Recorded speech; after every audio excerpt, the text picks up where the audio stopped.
नमस्कार, मैं रहबर सिंह बारी। शौक पालना और उसको पूरा करना कोई गलत बात नहीं है, लेकिन जान जोखिम में डालकर शौक को पूरा करना अत्यंत गंभीर है। ऐसा नहीं करना चाहिए क्योंकि जान बहुत ही महत्वपूर्ण है। किसी भी तरह का शौक पूरा करना चाहिए। सही भी है कि हर इंसान का अ, ये शौक है, ये उसका सपना होता है कि उसने जो जो जिस जिस शौक को पाल रखा है, उस शौक को पूरा करे। लेकिन कभी-कभी ऐसा भी होता है कि उस शौक को पूरा करने के दौरान जान चली जाती है, जिसका खामियाज़ा परिवारजनों को भुगतना पड़ता है। जी हाँ, हम बात कर रहे हैं, मौजूदा समय में भीषण गर्मी का माहौल है। गर्म लू के थपेड़े चल रहे हैं। ऐसे में इससे बचने के लिए लोग तरह-तरह के उपाय कर रहे हैं। इन उपायों के बीच एक उपाय ये भी है कि लोग अपने शौक को पूरा करने के लिए सरयू नदी की सैर कर रहे हैं और सैर करने के लिए नाव का सहारा ले रहे हैं। आप देखिए कि किस प्रकार से जान जोखिम में डालकर लोग इस शौक को पूरा कर रहे हैं।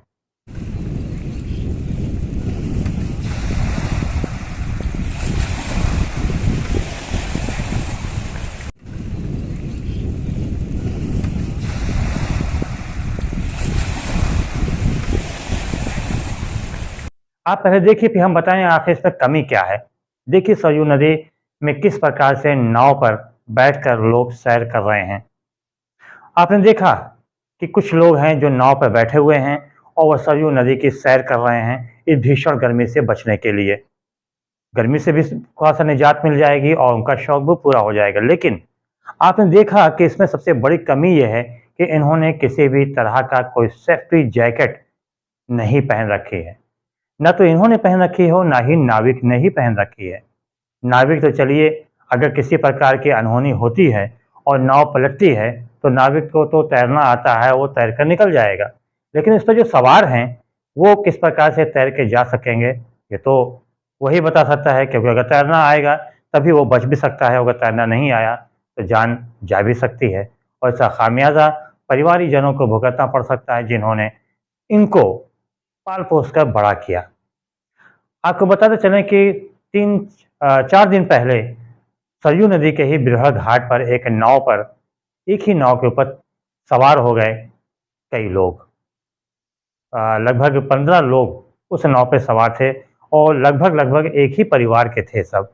किसी ने भी सेफ्टी जैकेट नहीं पहन रखी थी। नतीजा क्या हुआ, कुछ देर के बाद चली नाव, लेकिन भार अधिक होने के चलते, एक तरफ ज़्यादा लोड होने के चलते नाव पलट गई। नाविक तैर के बाहर निकल गया। 1-2 ऐसे उसमें थे जिनको तैरना आता था, वो भी बाहर निकल गए।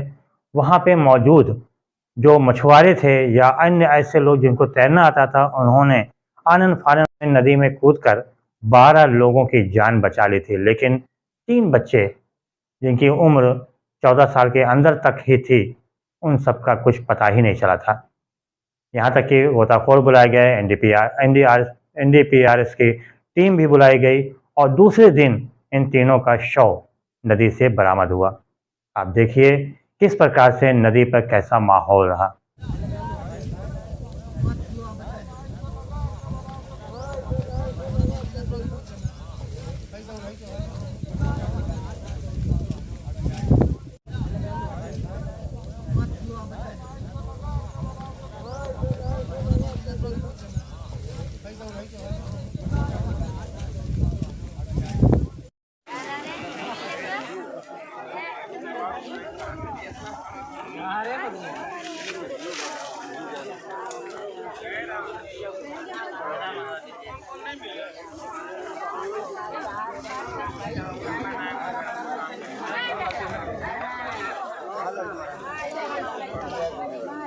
अरे उतना बड़ा नहीं चलावेगा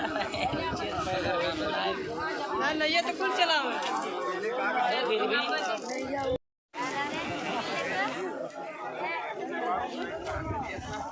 अरे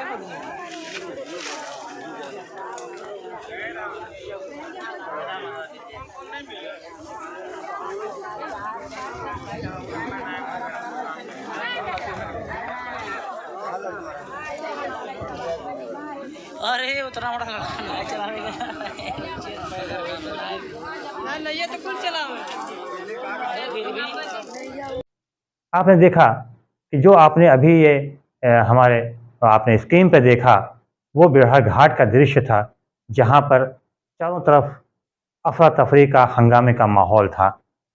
ज़ाहिर-सी बात है, जिस परिवार के तीनों बच्चे डूबे थे, तो परिवार का रोना-पीटना तो था ही, साथ ही साथ ये आम लोगों के लिए भी एक लेसन था, कहा जाए कि बगैर सेफ्टी जैकेट के नाव पर सवार होकर सैर नहीं करना चाहिए। आपने देखा कि किस प्रकार से ये घटना हुई। इतनी बड़ी घटना जो कि ज़िले के लिए शायद सबसे बड़ी घटना थी, अम्बेडकर नगर जनपद के लिए बड़ी घटना थी। लेकिन इसके बाद भी जो ज़िम्मेदार हैं, उन्होंने किसी तरह की कोई सुध नहीं ली। सिर्फ़ इतना ही ज़रूर कहा गया कि अगर अब किसी ने बगैर सेफ्टी जैकेट के सैर नाविक ने कराया, तो उसके विरुद्ध कार्रवाई की जाएगी। इतना कह भर देने से कुछ होने वाला नहीं, इसके ऊपर सख्त कदम उठाना चाहिए था, लेकिन नहीं उठाया गया। नतीजा ये रहा कि जो आपने फिर से देखिए हमारे स्क्रीन पर कि किस प्रकार से वो लोग जो घटना के बाद 3-4 दिन के बाद भी वो लोग एक बार फिर से दूसरे लोग हैं जो नदी की सैर कर रहे हैं, लेकिन उन्हें किसी प्रकार की कोई सेफ्टी जैकेट नहीं पहन रखी है।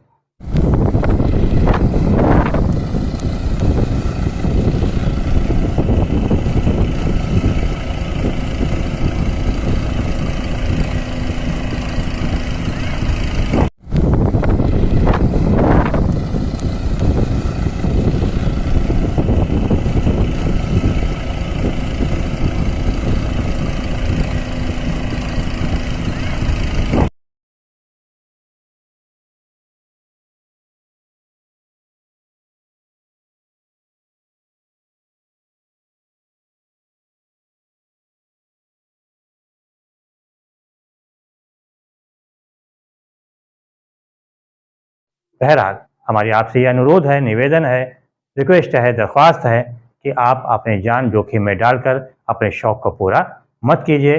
जो भी कीजिए, पूरी तरह से अपने को सुरक्षित रखकर, ताकि आप भी खुश रहें, आपका परिवार भी खुश रहे। फिलहाल रहबर सिवाय को दीजिए इजाज़त। बहुत-बहुत धन्यवाद। जय हिंद, जय भारत।